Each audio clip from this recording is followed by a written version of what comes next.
Mhm. So let me ask you this. What type of advice do you have for parents who feel unsure or disconnected from this process? They don't know what questions to ask. They don't know how to help their kid navigate. They're out there. They truly want to help their kid. So what kind of advice do you have to help them connect to the process? Um, okay, I actually hosted a parent workshop in November with the Right Way, my company, to help parents, right? To figure out what are we asking. For one, I told the parents the most important thing to know is at this that point in this decision making and post secondary, the student is the driver. I know that's the hard part for them to realize. Number one, I think first they have to get rid of whatever image or expectation they had of their student. I think my child gonna be a doctor. We don't know. The child don't even like math or science, so might need to go a different way. I think first doing that, and honestly knowing that no question is like a dumb question or Mhm. is you shouldn't be silenced about whatever question you have. It's Coach D here. I'm a post secondary and workforce readiness coach, author, and speaker. And I'm empowering educators, inspiring students, and transforming schools one conversation at a time. Welcome to Coach D Wants to Know, the podcast where we dive deep into all things post secondary success. Whether it's career readiness through college, trade schools, the military, apprenticeships, or entrepreneurships, we're talking about it. This podcast is for school leaders, counselors, business owners, parents, and students who want to explore every opportunity behind high school. Because when we know better, we guide better. So let's jump in and uncover the possibilities together because Coach D wants to know. All right, welcome to another episode of Coach D Wants to Know. Thank you all for joining in, and I am so excited about today's episode where I am joined with Lindsey Hutchins, who I've known for several years, and I'm excited to have her on. I've watched her in action, and it's great to be able to see people and work with people who have the same desire as you do for kids and post-secondary success, just to make sure they make it to wherever it is that they want to go in life, but to make sure that they have a realistic plan too. So now I'll tell you one thing about her. I've seen her in action, like I said. She keeps it real with the babies. So I was blessed when I did take over the College and Career Academy to have my first year there. I had an amazing counselor who really went above and beyond for the students to make sure they had all of their supports that they needed. And then I had that next year as well, someone who came in because she transitioned, that prior counselor transitioned to a new role. So I had the pleasure of being referred this young lady who is actually on the screen. So we have a mutual friend, and she was working at another school, and he was like, I got the perfect person for you. She loves kids and all of that. So she came in with a glowing recommendation already. So we went through the whole interview process, and she really outshined the rest. And you could really tell that she had a heart for all kids. And that is what is very important to me, making sure that you want to make sure all kids, no matter what your post-secondary choice is, it doesn't matter. We're going to help you get there. We're going to make it make sense because some of them don't make sense. And she's probably going to share some of those stories. We'll talk throughout this episode. But again, it is just so great to have her here. So I am going to welcome to this floor, to the platform, Miss Lindsey Hutchins. And she is most definitely the counselor who cares. And again, I can attest to that because I have seen her in action. So, Lindsey, I am going to give you just a few minutes before we dive into the content. Just, tell us who you are. Tell us a little bit about you. Don't give too much because we're going to get into it in the meat. We need to make sure they listen and listen to the end so they can find out all about you. So I'm going to turn it over to you right now. Just give us a little information about who you are, a little bit about your background, and then we'll get into it more throughout. Okay, thank you for that wonderful introduction. I'm smiling because I'm like, oh my goodness, those are such nice things to hear about me and the work that I do because I do love this counseling work. But as you stated, I'm Lindsey Hutchins, just a girl from Atlanta. Forever I love Atlanta. it's rooted real deep in me. But since I was little, education has been a big part of my family. My mother was a teacher and did all kind of stuff. My grandmother was very involved in education, so I think it's in my blood at this point. It's in my blood. My brother has been in education, so it kind of runs in the family. I started off as a teacher. I was an English teacher for 5 years. And it's funny because when I first was in a building, I was in Little Rock, Arkansas. I did city year. And I told the teacher I was working with, I said, she kept saying, "You're going to be a teacher." And I kept saying, "No, ma'am, I'm not going to be a teacher." And then I ended up being an English teacher. And that was the classroom I worked at in Little Rock. And so I did have to write her and be like, "Girl, you was right. Yeah. I'm teaching now." Mhm. And while I was an English teacher, I was in graduate school for school counseling. So I was a full time teacher by day and a grad student by night. I would leave the school. I have to go to class. I'm in class till 8 o'clock p.m. Now I'm reading, I'm grading papers and all the Mhm. other things in between. But I wouldn't trade it. I loved every moment and I could see myself changing as I went throughout my program, changing how I approach teaching students. And so I was very grateful. Shout out to Xavier University in Louisiana. You know, we Okay. love our HBCUs. Yes, And we do. I had a great cohort, great professors. So yeah, I love education. I always did. I was always interested in psychology. That's what my bachelor's is in from Georgia Southern. Love them too. Shout out, go Eagles. Um, the real GSU. Um, And so when I did psychology, I knew I wanted to work with students, but I didn't quite know which lane to go in. And so I took a break before going to grad school. And then that's when I was like, I want to do school counseling. Like I don't want to do school psychology because that's what everybody kept telling me to do. Mhm. And I was like, no, I want to be like face to face with the kids all the time, working with them. And so I knew that school counseling was the right path for me. And I had great school counselors when I was growing up too. Okay, that's great. I think you might have just chopped up all of my next segment. I told him give him just a little bit. I My told him bad. a little bit. All right.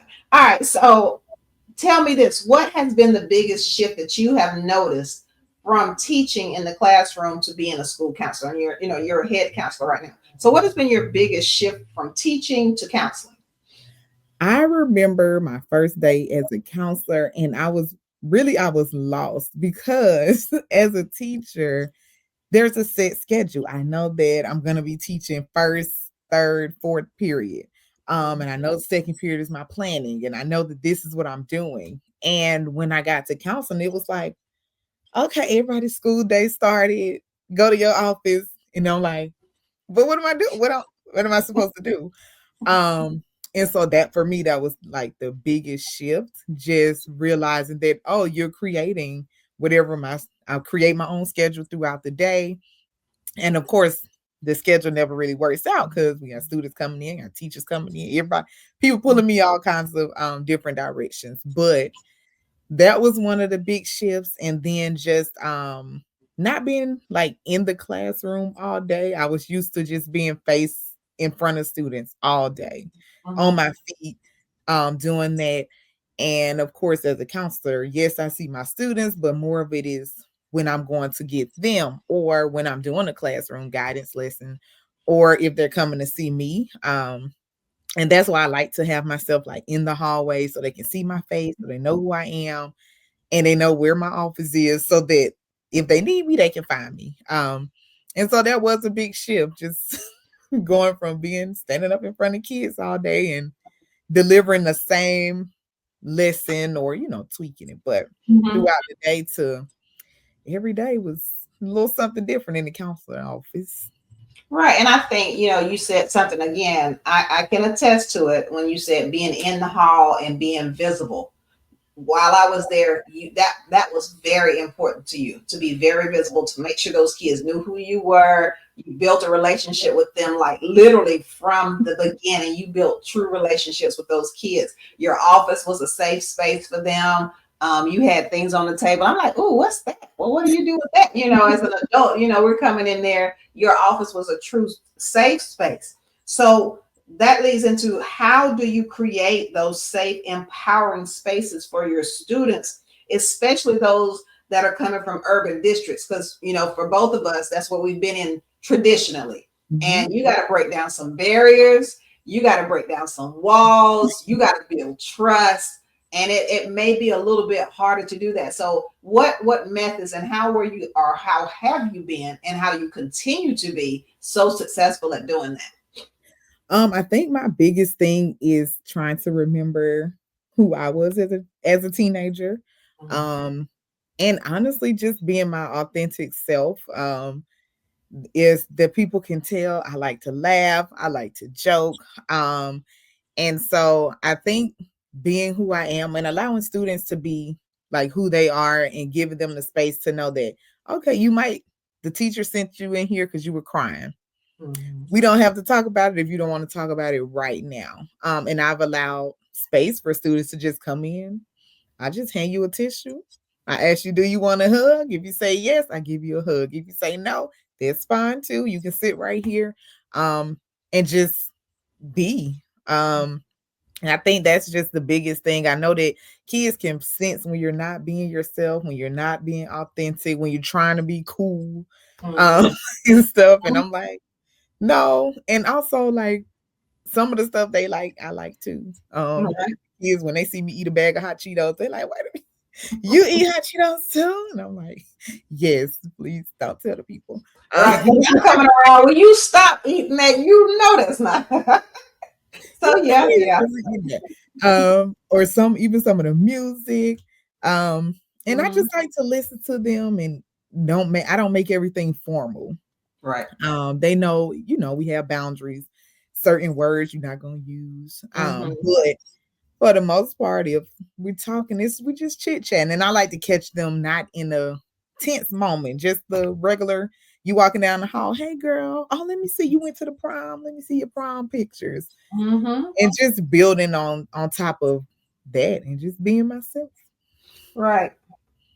And I think it's that authenticity that they get from you that really, like, in the back of their minds, like, I really can tell her something and know that she's gonna help me. She's not gonna judge me. She's not gonna shush me or push me on, or be, quick with me. She's actually gonna try to figure out what's going on to help me. And again, that comes from building those authentic relationships.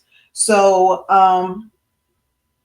what is it that you do that helps these kids become successful citizens in this world that we live in? Because we were sharing before we even started this that, it's that season of our seniors right now where we're trying to really, really, 20, 25 days, depending on, where you're at, that we've got to release them out into this real world right now.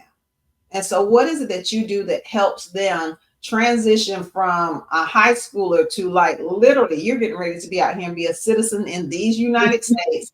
How are you going to be the best citizen possible? And these United States are a mess right now, but we still have to be great citizens. Honestly, I share a lot of my own stories with them, things that I was like, if I wish somebody would have told me this. I tell any child, I don't have a lot of regrets in life. Mhm. But I do regret not listening to my mama when she said, fill out all them scholarship applications. Whew. I tell the kids that. That's my one. The Mhm. one, if I had to pick one, Mhm. that would probably be it right there. And just sharing, honestly, I just try to be honest with them. I know we all have big dreams sometimes. And I don't say like this not gonna happen, but I always like them to have a plan A, B, Mhm. C. It's 26 letters of the alphabet. We can have more than one plan. Yes. Um, and for some, when they hear these certain schools, they want to go to these big names and things like that.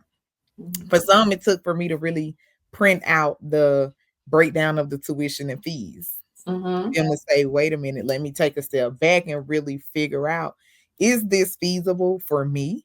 Um, and for some, it was like, I'm gonna go back to the drawing board and see what's going on. I'm always letting them look at, what is your hope GPA? We're in Georgia. They trying to send you to college for free or mostly free. Right. Um, and just letting them know, like even at the beginning of the year, I always with seniors, let's break down your transcript.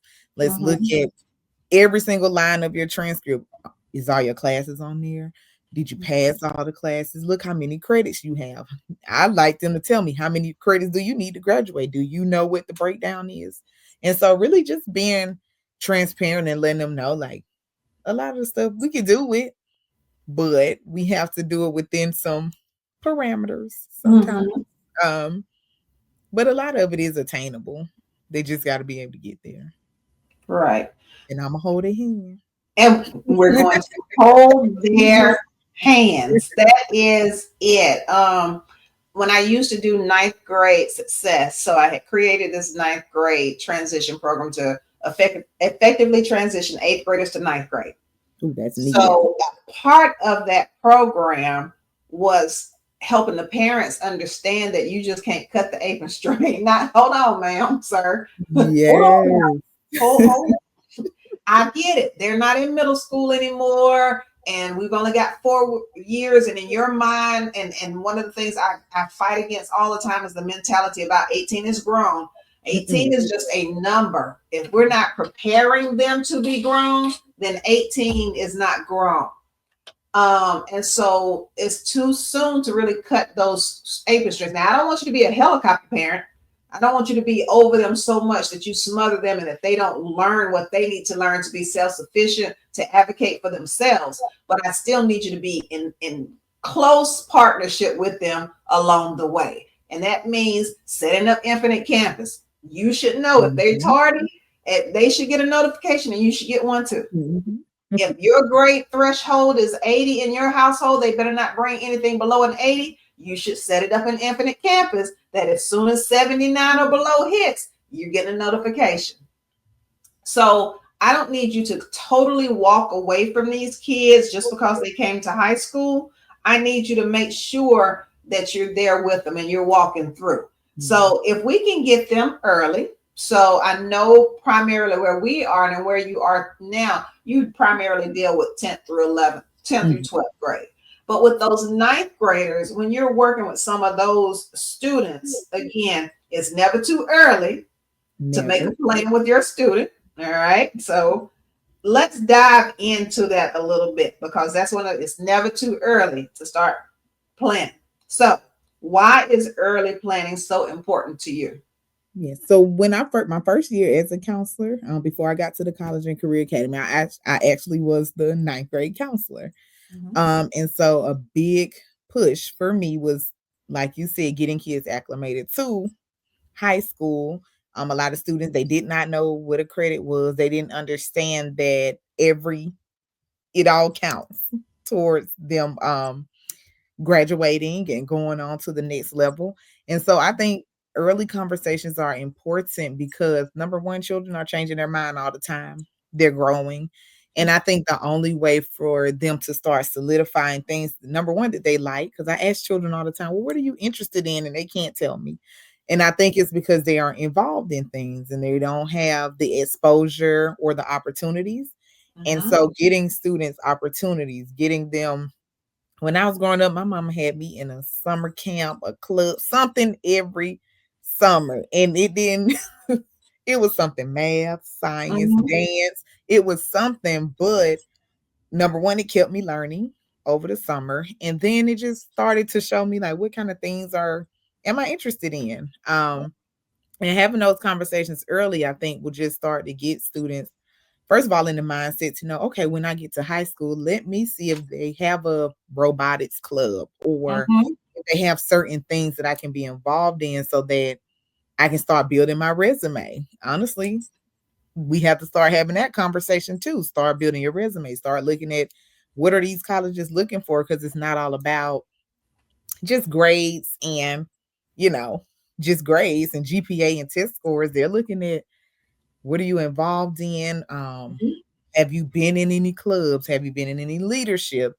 And so I think starting to let them know early so that when they get to 11th and 12th grade, they're not trying to pile on all these things and trying to pad the Right. resume at the end. And then they Mhm. looking at it like, you just did everything in 11th and 12th grade. You did nothing ninth and 10th grade or eighth grade.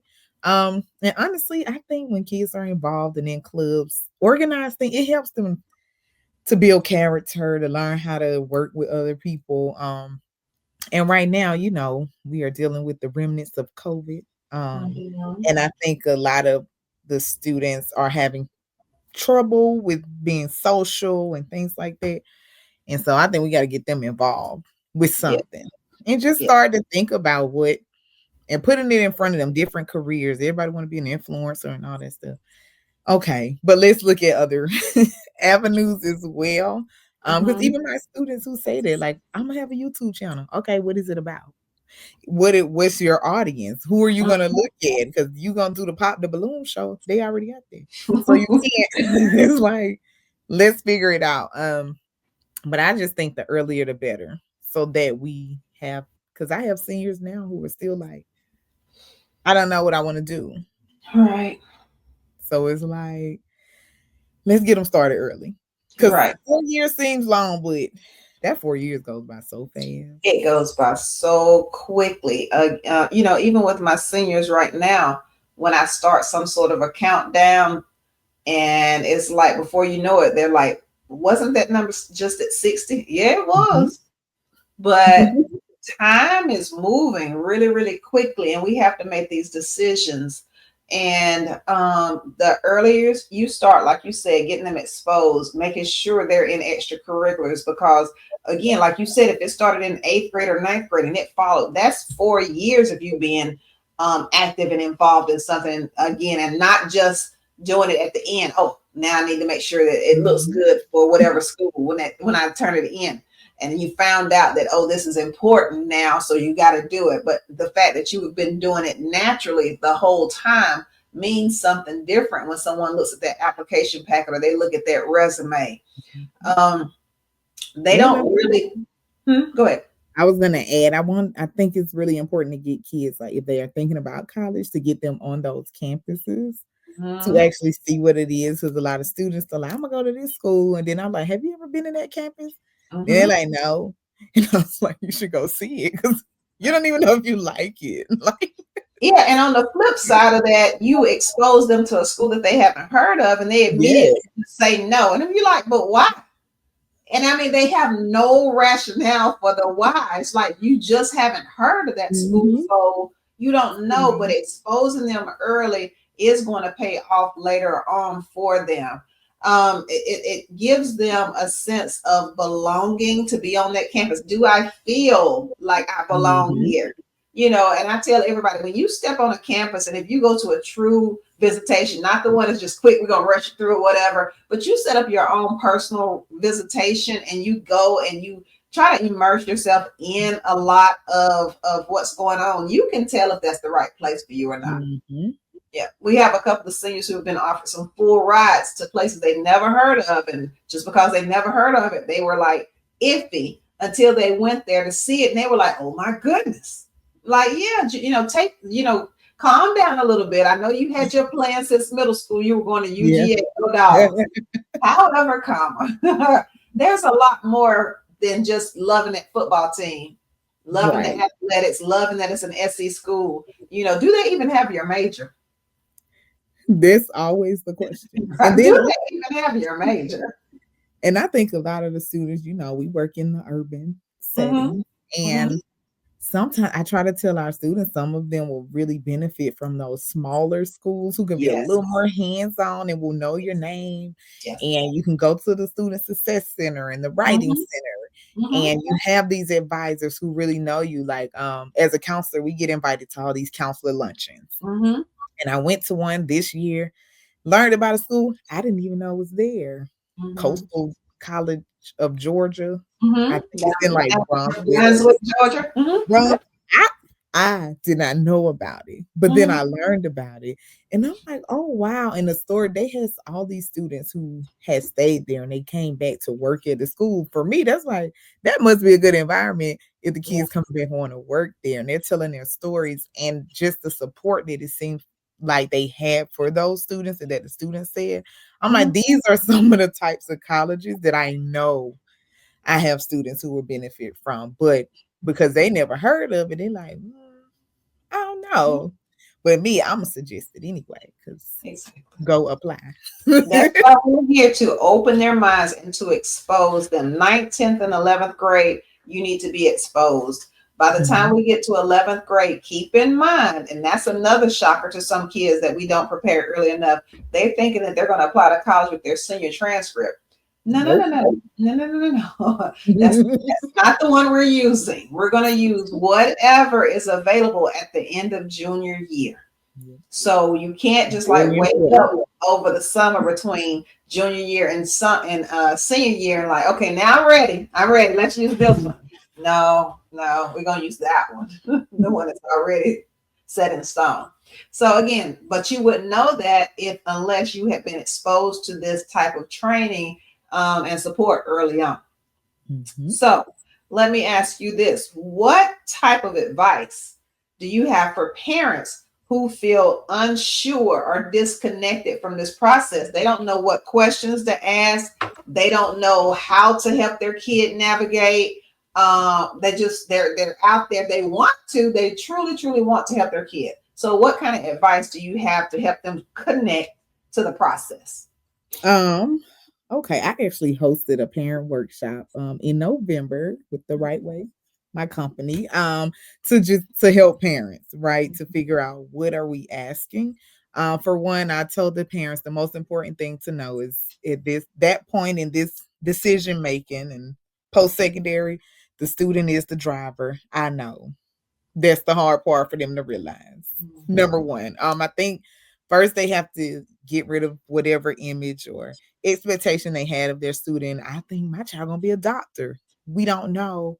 The child don't even like math or science, so might need to go a different way. I think first doing that, and honestly knowing that no question is like a dumb question or Mhm. is you shouldn't be silenced about whatever question you have and just reaching out to anybody within their community, people who they know might have had children who went through this process already, the Mhm. counselors at the school, it may be a graduation coach at the school. So just tapping into those resources um, to see who can help because there are resources out there. And Right. I know the counselors, I know they be busy. Some of the counselors be Mhm. scheduling 1 to 450 kids. Mhm. I know. Um, and honestly, that really is why I started my business because I wanted to be just a bridge to help parents, to help students because sometimes it can be hard. And we don't know, especially if a parent did not go to school.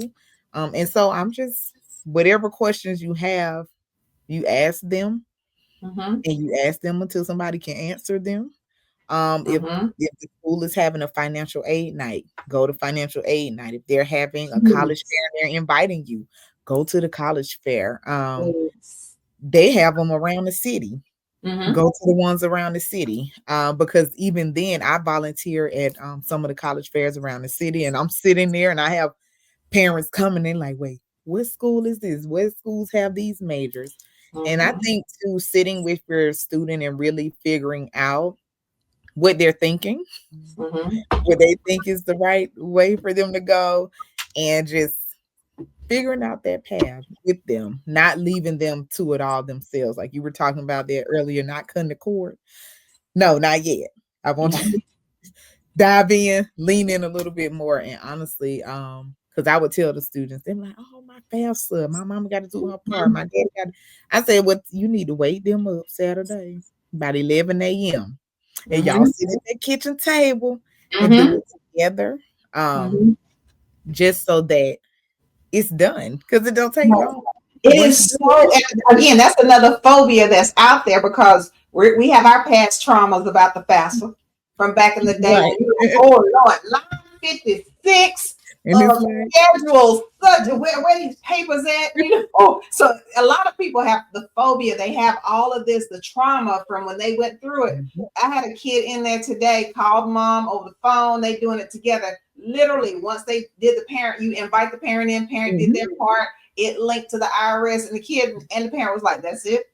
that's That's it. it now. That's it." That's I mean, it is it. so quick and easy. It's so painless. So, but we just got to get, when you hear the word FAFSA, we might even have to get them to change the name now just because of the trauma around those 5 letters. It's a lot of trauma around the word, the Listen, acronym FAFSA.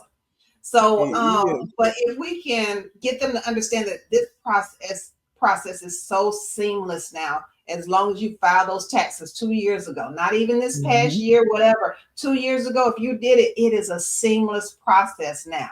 It's very quick, it's very user friendly. So shout out to whoever was on that committee. Thank you, because you are helping us so much.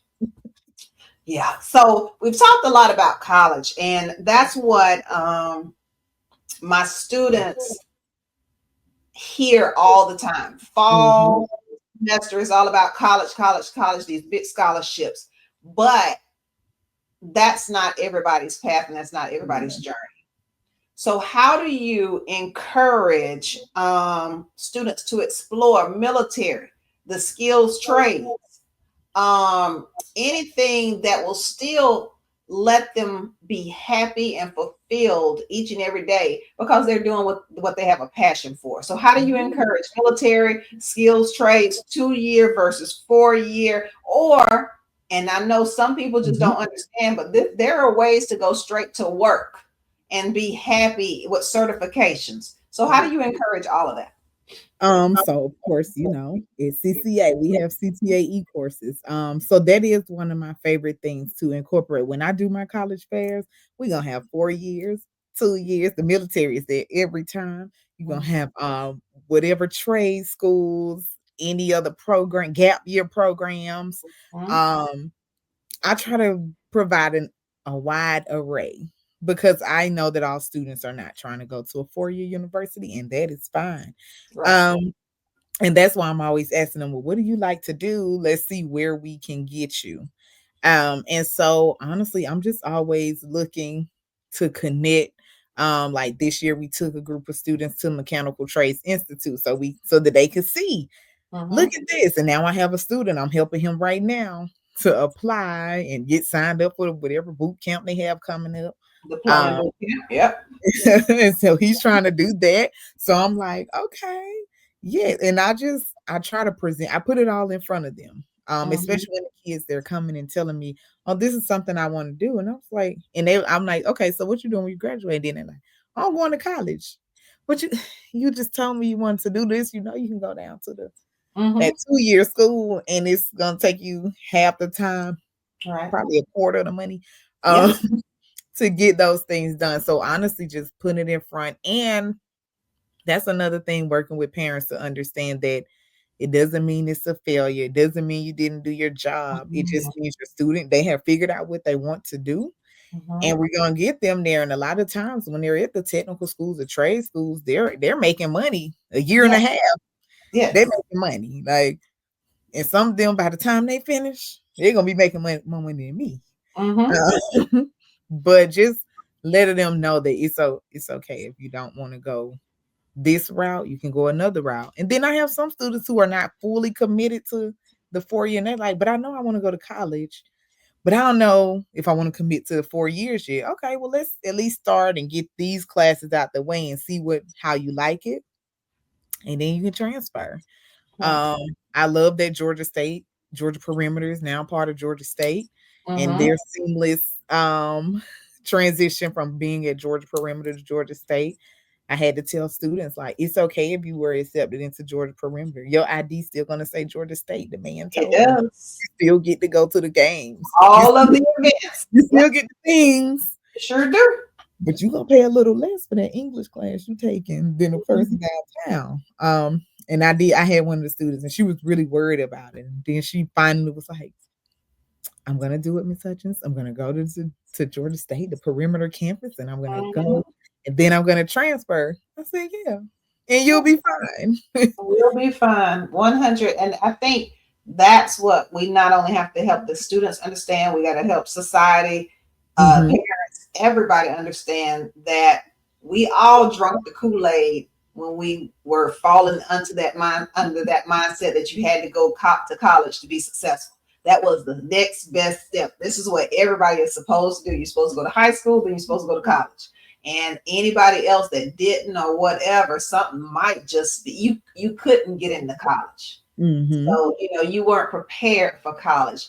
And we have to break that mindset off of it, because if we don't, the world is shifting, the Yeah. communities, the job market, everything is shifting. And if we continue to push kids towards these 4-year institutions without really sitting back and checking out what the data says, what the job market is going to look like in 2050, we're not setting our kids up to be Mm-hmm. successful once they're grown, and once we don't want to keep, as parents, giving them advice or Right. helping them, or like, back over here again. Mm-hmm. You got a 4-year degree. Why can't you find a job? Because we didn't study the market, and we didn't realize that what they were going to get that degree in, it was one of those jobs that they're discontinuing. Those fields are going away. It's happened time and time again in our world. Like even the textile industry, even everybody for years were able to go out with just high school diplomas and get jobs, and it was great. There was a time when you didn't even have to have a high school diploma, but when that industry closed down, then you were left trying to figure out what you were going to do. So get credentials, get Yeah. skills, get Mm-hmm. whatever you need that is going to be transferable from industry to industry, so that you can stay relevant. And I think that's what we really have to start with. Instead of starting with college planning, we really have to start with the career planning. Now that I got my career down pat, I know it's going to be Yeah. one I can move in Mm-hmm. various directions throughout this career. Now I need to figure out what's the best path for me to go to get the credentials to be able to be in that career. Yeah. So I think we just need to really, really just reverse what we're talking about and what we're teaching, and helping them get there. So we talked about you. We have talked about making a plan. Let's transition to, oh my goodness. Let's go. Let me see. We're going to transition to senior year here. So right now, Mm-hmm. let's talk about the senior storm. Supporting the families through the decision time. We all know that it's May 1st is National Decision Day. Yeah. So it's coming very quickly. Um, I know what I see between students and parents right now. What exactly are you seeing with your seniors? Number one, everybody have senioritis. Not everybody, but students have senioritis, and it's like, am I done? Do I have to fit? And like, you're still here. You got a few Mhm. more. You got a little while longer. And so really making sure I try to always stress to the students, remember this final transcript still has to go off to whoever you want it to go to. So let's Yes, don't don't relax just yet.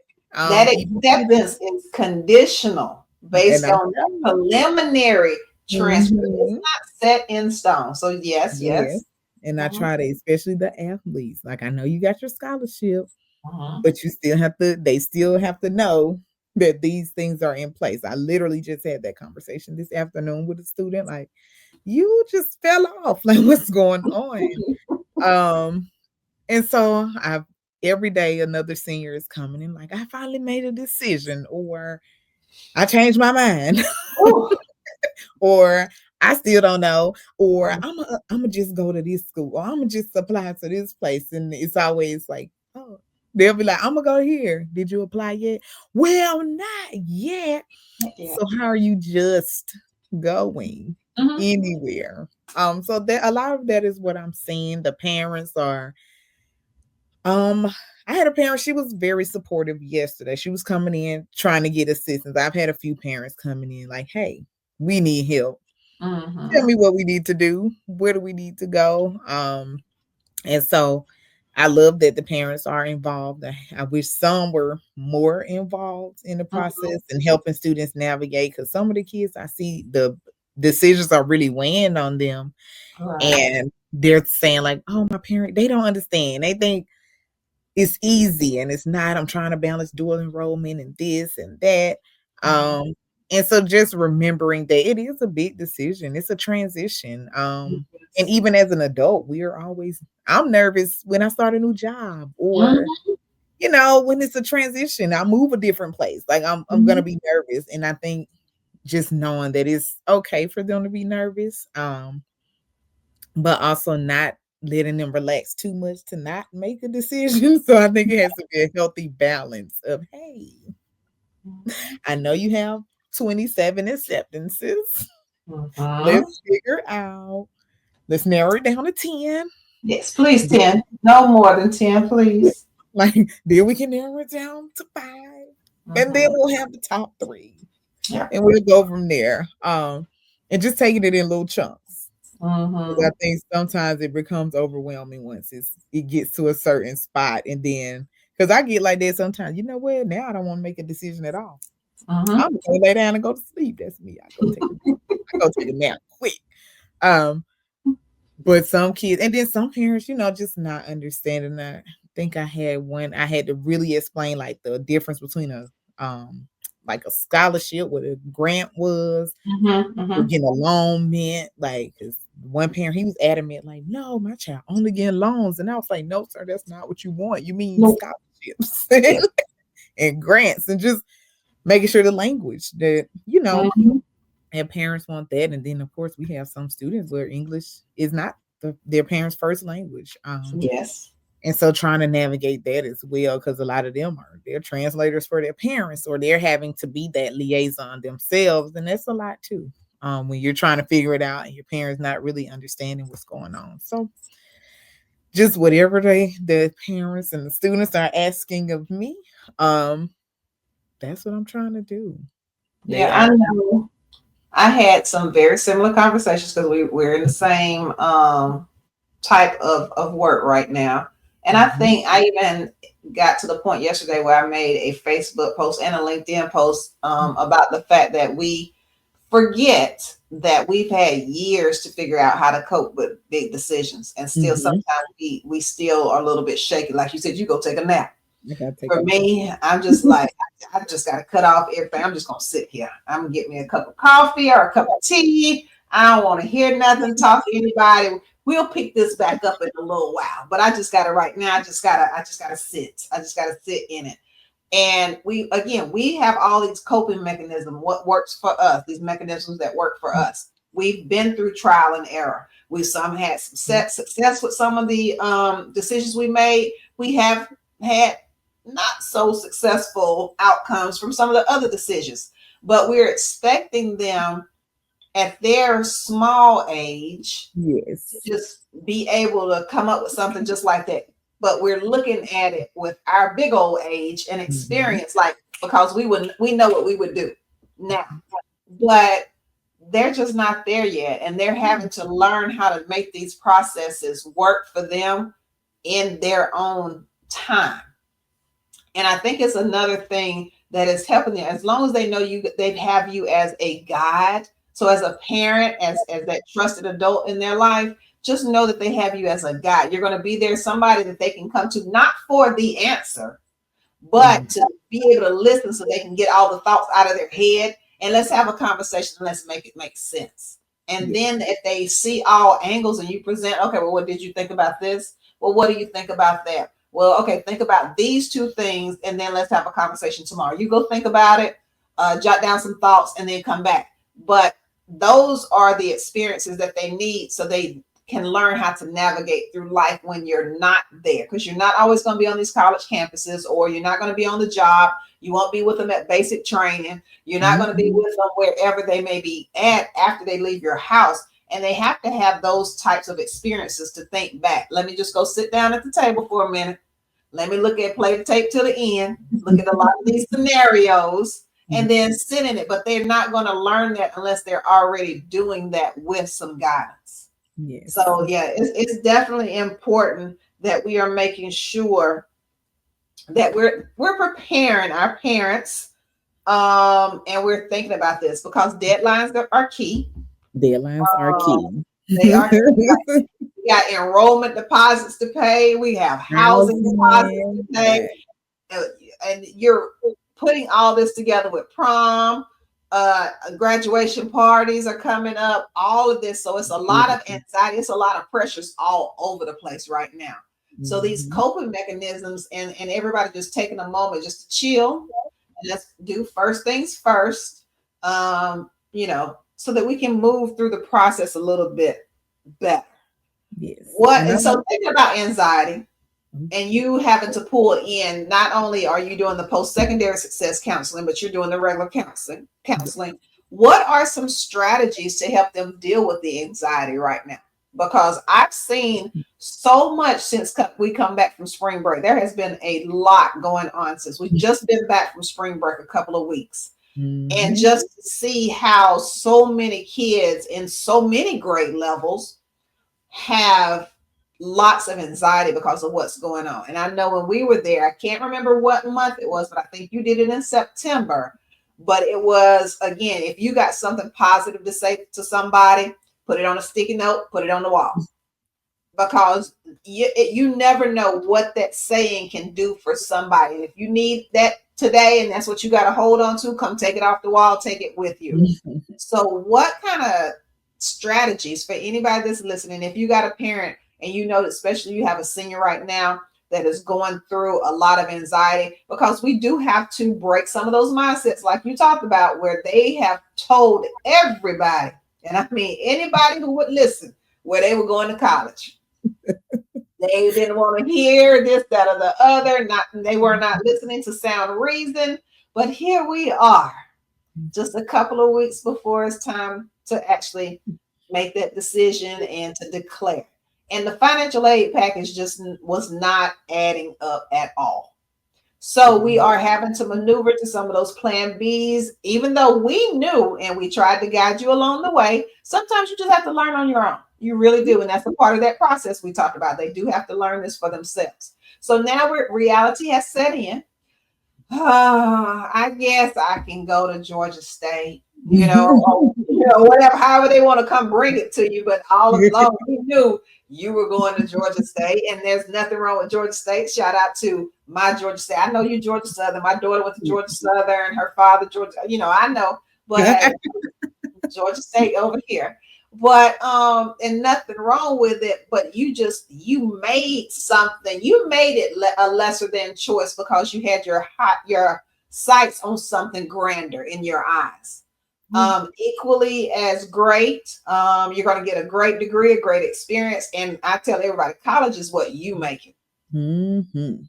You can go in there thinking that it's supposed to be all of this and not participating. It's not going to be anything for you except for just an experience. Go to class, go back, go to sleep. Go to class, go to sleep.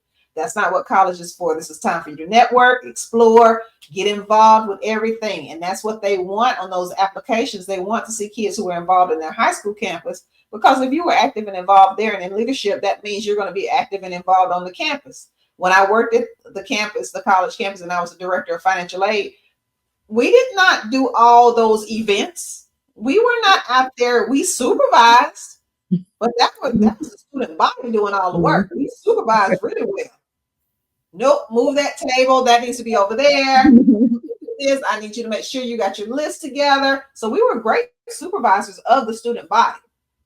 So again, they had to be active and involved. So again, just back to that whole thing, where I started is the common anxieties that are going on right now. How can you help them cope with all of that? Um, that's a big one because there is a lot of anxiety. And as you know, in my office, I have all the little I fidgets. want to go break in the sand. I miss the sand. I was gonna say we have all the The fidgets. I had a sand. kid in there today. She was like, "Can I have this?" And I said, "Come back in." She's a senior. Come back at the end of the year. I give you the poppet. Right. But let me keep it to the end of the year. Mm-hmm. But a lot of them, and I've been dealing with it all year. A lot of students, I've just been teaching them about time management. I'm big on a to-do list. When you come in my office, it's on the board because I Girl, have to write I remember. And down. I tell you, we got to have a meet. Oh, well, that's gonna fit in. I can see I already got this together. And what I Because I have remember. to, gotta have my to-do list. Mm-hmm. And just showing them how to prioritize things because I think sometimes when you're looking at it so big, that's what starts to cause some of the anxiety. And you're thinking of this is the like worst case scenario, or this is not how it's perfect, how it's supposed to be. And so just learning to chunk it. I have a student, we've been working together all year. I gave Mm-hmm. her like a little notebook because at the beginning she was just like, I am so overwhelmed. It is too much going on. I have too much on my plate. And she just started learning how to chunk things, how to break it down. Like when you reading, when you chunk it up like that. See, Mhm, I was an English mhm, teacher. We used to chunk the things up. mhm, I think it's the same thing with tasks. Like you can't put 27 things on your to-do list. With number one, we have 24 hours in a day. mhm, mhm. So that's a lot. Um, but I'm like, instead of all those things, you put this amount and then look at the deadlines. What's coming first? So I work on what's coming up now versus this is due in a month. Don't stress over that stuff right now because we're right here. And I remember she sent me a picture and was like, it was a little calendar and it had all her dates and stuff. And I was like, oh, the kids be listening to me. And she was like, thank you. This has helped me. She had it like color coordinated. You know, I love me some colors and You pens do, you do. and markers because I just think sometimes it just makes it easier for you to see it. And then I think it makes it attainable. And I like to physically check off on my to-do list that I Mhm, did something or, strike it out because it just is like, okay, I did that.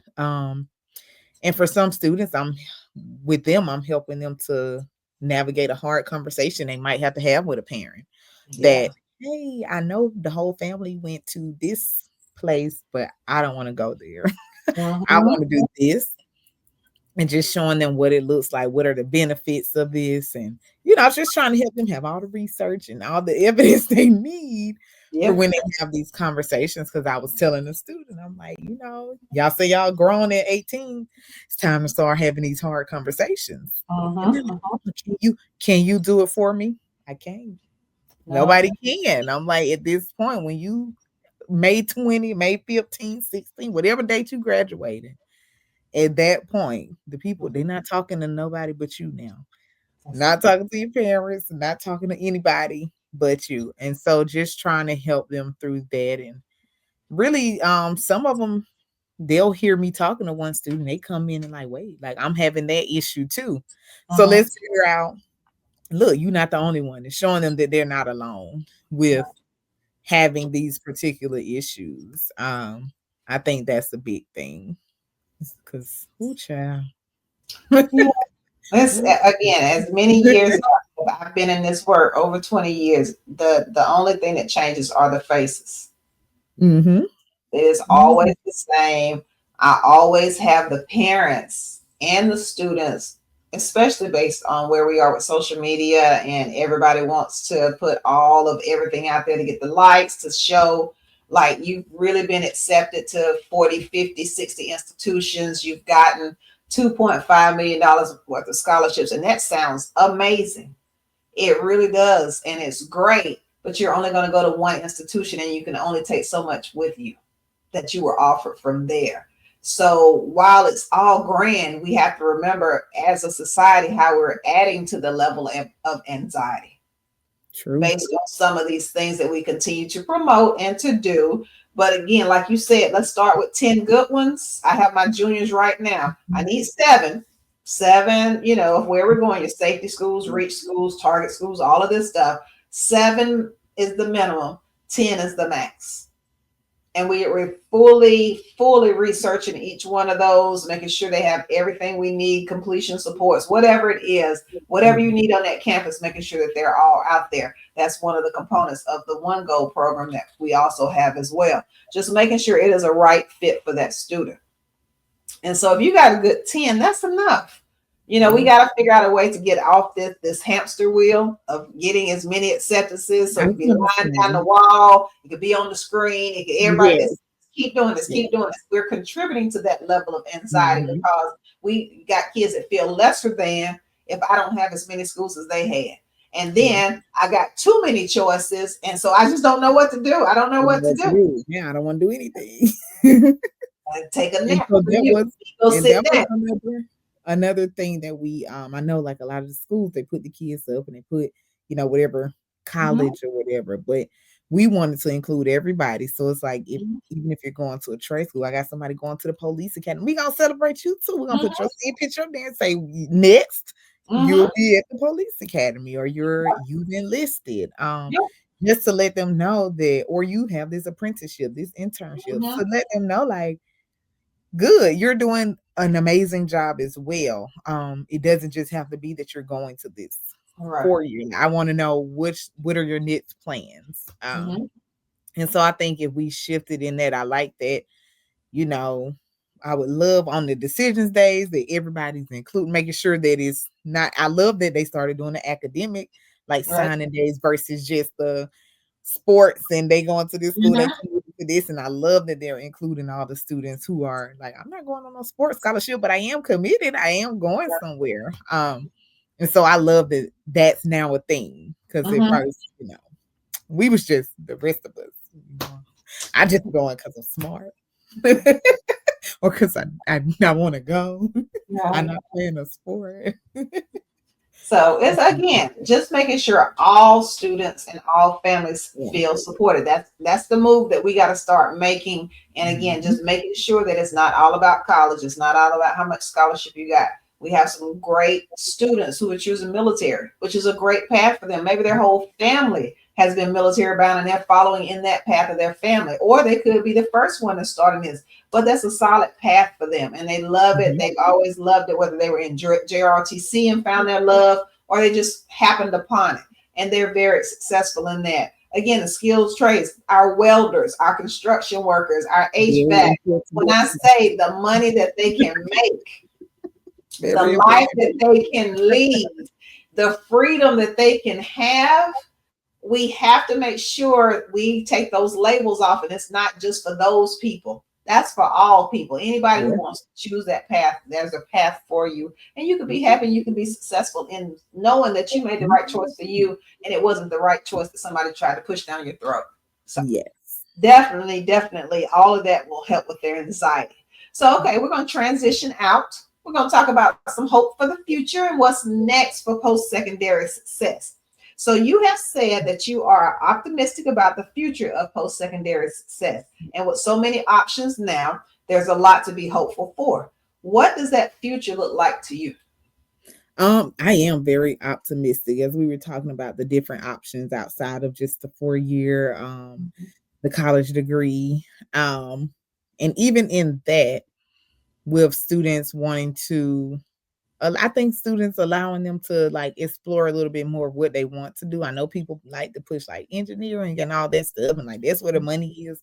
But also we need some people in humanities as well. We need them in education. We need them in all these different things because this all makes the world go round. And just seeing more kids, like I'm always excited when the student is like, "Yeah, I said I want to be a school counselor. I want to be a psychologist. I want to be a social worker. Thank you. I want to be a teacher. We Yes. need you. Thank you. I want to be a writer." All these different things. So I'm excited that they are. We got kids tapping into really what they're wanting to do, which means that there are people in their community who are allowing them to make sure they have room in the they feel safe enough to do that. And then just all these other options. My little cousin just graduated from basic training maybe a week or two ago. Mm-hmm. Um, so I'm really excited for him to jumpstart his life, his career. He figured out what he wants to do. I think it's going to be great for him to establish himself and he's gonna be successful. And even I've been seeing more students doing that. I'm seeing students going into our trade skills and our the technical because we need that too. Because I know if something happened in this house, I have to call somebody. Because Miss Exactly. Hutchins is not a plumber, electrician, none of that. I don't want to. So I know that these are all the fields that we need and just I've been seeing more. I love that CTAE is in the schools.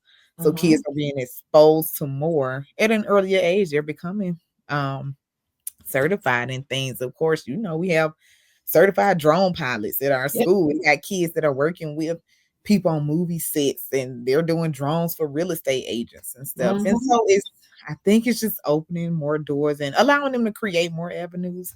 So I am optimistic. You know, the influencer stuff is still like it's weighing real heavy. And I of had a course 10th grader today who came by. I said, okay, so hey, what are we thinking about? Like, well, I want to be an influencer.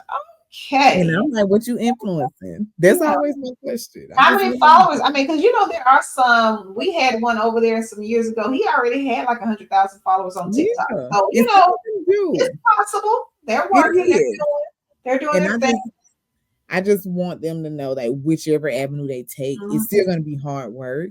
Yes. Of course, a lot of people's like, I'm gonna have my own business, and I'm always like, so what you gonna do? What's the Mhm. business? Mhm. And then I always encourage students, okay, even if you're gonna have your own business, I still encourage you to take some business classes. Mhm.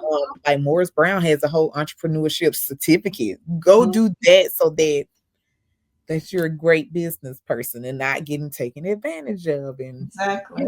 you're doing whatever it is. And so I think it's a lot of options.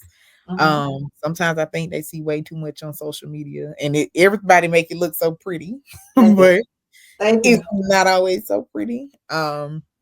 But I'm optimistic that, I tell the people the kids gonna be all right. I know We are. teenagers get a bad rep sometimes, but I tell people every day I see way more students doing what they're supposed to do versus students who are not. We just tend to highlight Mhm. the ones who are not. But I try to really make it an effort to make sure that the students who are doing what they're supposed to do, they hear that we Mhm. proud of them. Good job. Keep Exactly. going. They get recognition. I think sometimes we fall short of giving them the recognition because that's what we expect them to do. They're expected Right. to be good, and we spend so much time attacking um, methods or trying to find methods to attack the discipline issues and the attendance issues that we forgot. Hey, there's a good group of kids who are showing up every day and showing out. We have to make Mhm. sure we are recognizing them too. They deserve just as much attention, if not more, because this is what we want everybody to do. So that again, that's the benefits of public PBIS. Yes. So that's what it's about. Definitely recognizing those positive behaviors that are going on in schools. So that's that. So in closing, Miss Mhm. Hutchins, I want to talk a little bit about again some of the things that you do. Um, so you have the Right Way College Consulting Mhm. LLC, and your website is www.therightwaycollegeconsultingllc.com. Yes. You can be on found on Instagram at the Right Way CC LLC. So Yes. those are available. So tell us a little bit about your business. So I know it says college consulting, but of course we are welcoming all post-secondary options. But I started it, as I stated earlier, just to be of service for people who sometimes need more assistance than what they can get through the schools. Mhm. We do free consultations, so there is a link on the website as well as the Instagram. It's just a short form to see what a student is needing.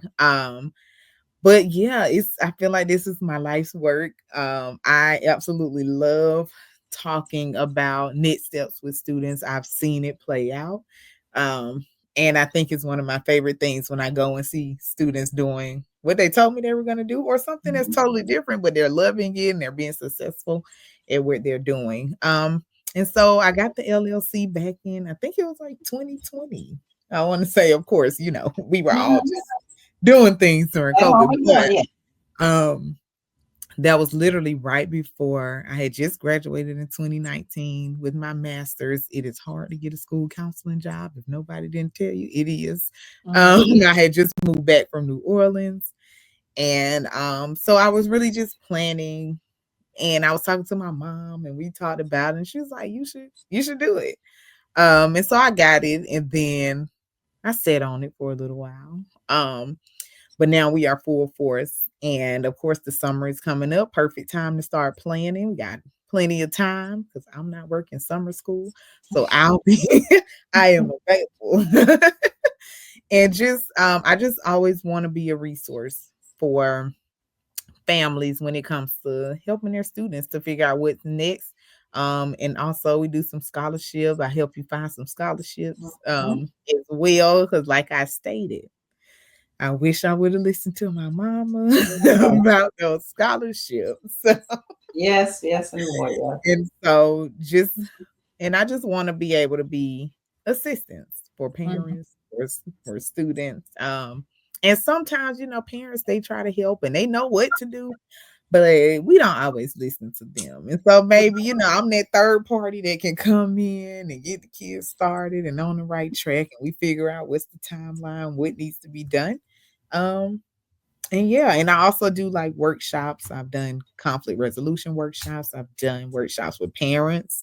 Mhm. We'll be doing that again coming up too as the school year starts. Um, as well as workshops with students. So I like to do one-on-one work or group work as well. Okay. So, last question for you. If you had a magic wand, what would high school post secondary planning ideally look like to you? If I had a magic wand, Mhm.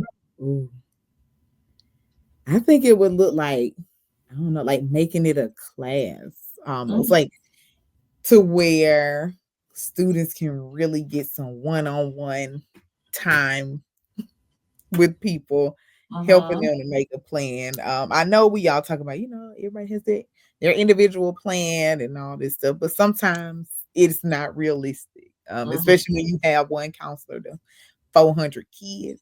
Um, Mhm. so having more of us in buildings, number one. Um, and then honestly, just waving that wand and being able to have carving out specific time for students. I like to break them up in groups of what they're trying to do. I think that Mhm. makes it a little easier. But yeah, I think just having more time, one-on-one time with the kids. More one-on-one time. One-on-one, All one-on-one. right. So, thank you, Ms. Hutchins, for your insight, for your heart, for your passion for post secondary success.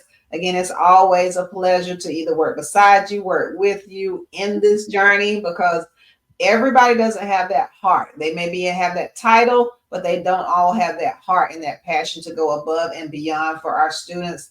And it really, really does take someone who understands that this definitely is work of the heart. So I appreciate you. And for all the listeners, as always, thank you for tuning in. Together we can empower, we can innovate, and we can lead one student, one teacher, and one educator at a time.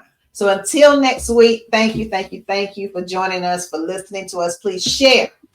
Please share every time you see it, share it, get the word out. If you want to be a guest, just click the link in any of my bios. The Calendly is out there for you to schedule a time. All you need, you see, is just wherever you are, access to this internet, and we can make it happen. I would love to have you on the show.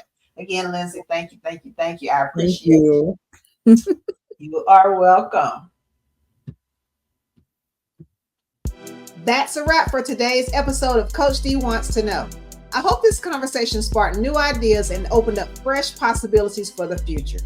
If you enjoyed this episode, be sure to subscribe, share, and leave a review. Also, check out the resources available on my website, keystoneinstruction.com. And remember, the journey to success has many paths. Let's make sure every student finds their best fit. Until next time, together we can empower, innovate, and lead one student, one teacher, one leader at a time. See you soon.